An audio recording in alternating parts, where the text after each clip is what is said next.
at a time before the coming of human peoples, the world was in process. The world didn't have everything that humans would need to survive. Basic tools, basic knowledge, basic what the Corleans call sumesh, power, spiritual power. And they were full of monsters, adversaries. And so much of the creation stories have to do with preparing the world for the coming of human people. Of getting rid of most of the monsters, though not all. Some monsters like laziness and death, sickness, were kept in order to strengthen and have humans acknowledge that they're humble, that they're not all-powerful. Well, I've been working with tribal communities, Native American communities, for the last 4+ decades, since the mid-1970s. And as part of that, it's been really important to understand their world from their perspective. And they always start with story. Story is everything. Story is what is most real. And so these stories help them with an identity, with their teachings, with their moral lessons, with ethical, ethical framework so they can navigate reality better.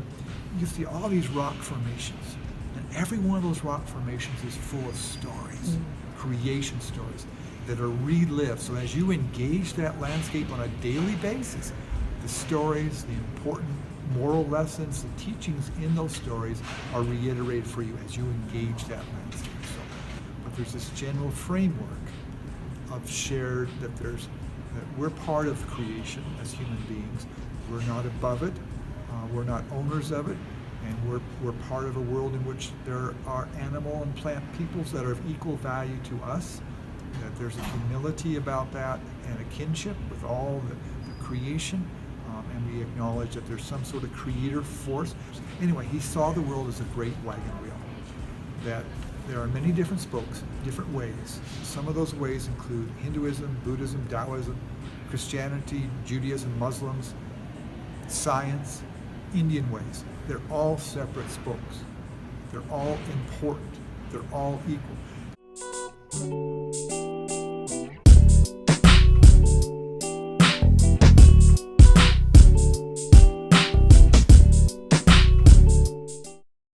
The beginning of everything, the Big Bang. The idea that the universe was suddenly born and is not infinite. We can cover it in 2 words. Okay. Big Bang. Right now, the prevailing theory of how the universe came about is commonly called the Big Bang theory.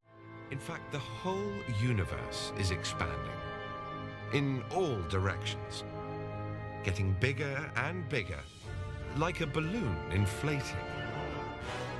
I admit this sounds strange, but to cosmologists, it's like winning the lottery. Edwin Hubble's up there thinking deep thoughts and discovers that the universe is expanding. And then if you get to thinking about it, if the universe is expanding, it's expanding from a place, not from multiple places as far as he could tell. So that came to be called the Big Bang. Big Bang theory.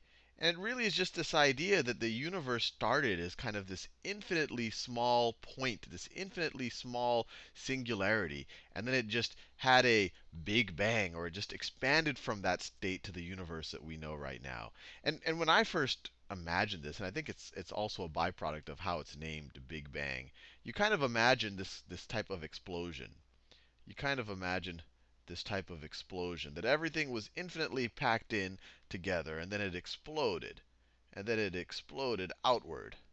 And then as all of the matter exploded outward, it started to condense, and then you have these little galaxies and super clusters of galaxies, and they started to condense, and then within them, planets condensed and stars condensed, and then we have the type of universe that we have right now. But this model for visualizing the Big Bang has a couple of problems. First of all, the Big Bang was not an explosion. It was all space, stretching everywhere, all at once. The universe started very, very, very small and quickly expanded to the size of a football. The universe didn't expand into anything. Space was just expanding into itself. The universe cannot expand into anything because the universe has no borders. There is, by definition, no outside the universe. The universe is all there is. The pure energy of the cosmos began to cool and create matter in the form of countless trillions of subatomic particles. The first stuff there ever was. Somewhere around this time, matter won over antimatter. Today, we're left with almost all matter and nearly no antimatter at all. Somehow, 1,000,000,001 matter particles were formed for every 1,000,000,000 particles of antimatter. Instead of one massive ultimate force in the universe, there were now several refined versions of it acting under different rules. The universe that we know, that we can observe, must have all been in one place for a moment. And now it's spreading out all over the place, and it's accelerating out all over the place. And do you know why it's accelerating all over the place? Gravity? Nobody knows. So it's quite simple, really. Follow the clues, and we can deduce that a very long time ago, the universe simply burst into existence. An event called the Big Bang.